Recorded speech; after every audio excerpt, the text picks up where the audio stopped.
year, the NFL focuses on one thing to improve their game or keep the integrity. And one of the things we've seen that has steadily increased in suspensions have been because of gambling on the NFL games or other sports. So if you want to learn more about the NFL gambling policy and who's been suspended, make sure to give this video a thumbs up or a thumbs down because it's your thumb, and let's go ahead and get into it. So you're probably wondering, what is the NFL's gambling policy? And the policy is that all NFL personnel are banned from gambling on any sport. And that includes bets, prizes, or even considerations of who you think might win. All personnel cannot have wagers with sports books or any in private with family members, friends, family, anyone. You cannot bet on anything. NFL part-time and full-time employees are not allowed to fix games or trade insider information like who's injured or personnel choices. During the NFL season, all NFL personnel are not allowed to enter any of the sport books. All NFL personnel may not take gifts of any kind from a betting entity of the value of said gift exceeds $250. They can accept someone that's $249 or $250, but once you get a $251, that's against NFL gambling policy. And personnel is not allowed to participate in any daily fantasy league bettings, but personnel may participate in season-long fantasy football leagues with a prize provided that that prize does not exceed $250. And a great example of the no endorsement of that daily football leagues can be seen in Travis and Jason Kelce's new podcast that they have, New Heights. And about 2 weeks ago, they had an ad for a daily sports betting league. And for the portion of this ad read labeled personal experience, to be read by talent outside of me and Jason, because we're active NFL players. That's right. We can't necessarily play this, but we encourage everyone else to. If you want to. Intern Brandon, please let the people know your personal experience with Prize Picks. So let's get those headphones off. Let's go ahead and get those off. Get you guys legally, safely away from this ad read. And the final policy that the NFL has regarding gambling is that any NFL employee who incurs a gambling debt of more than $10,000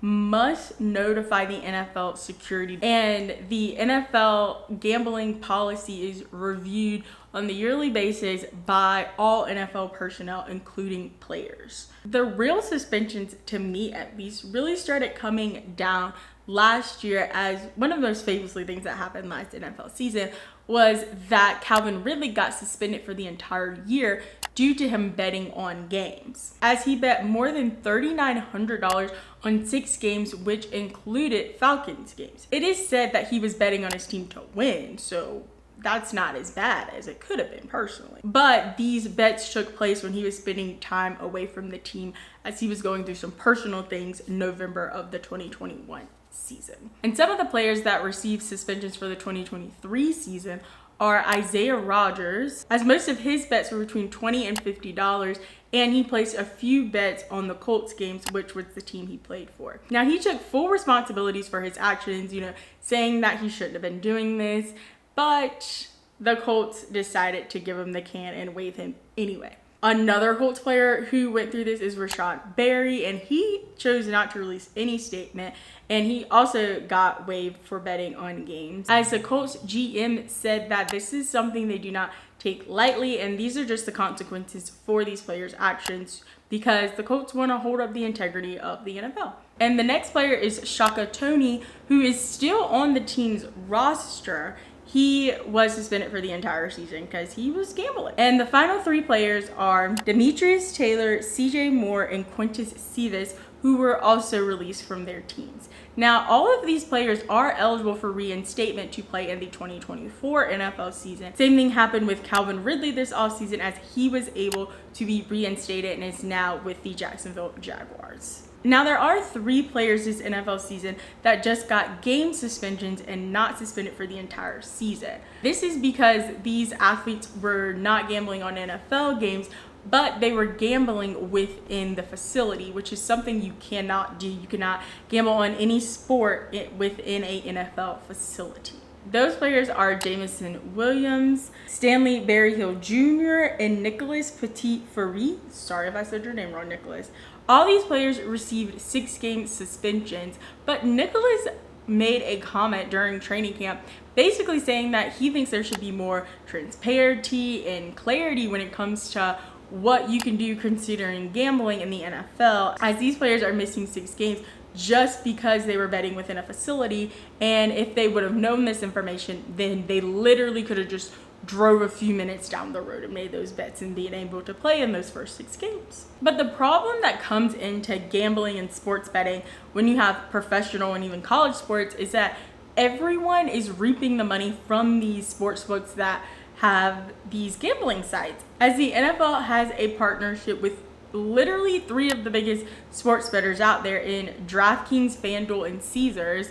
And one NFL agent basically said the NFL is a bully and kind of contradicting themselves, as the NFL is a sport where they do wear helmets. And yeah, the game is different now that Tom Brady isn't playing, but hey, we got Patrick Mahomes, we got Josh Allen, we have so many other people. But in the NBA, it's a sport where you take Steph Curry out, you take LeBron out, that's going to be a major difference within the league. And aside from the overall arching thing of the NFL, more than 25 NFL teams on their own have sponsorship with a sports betting book.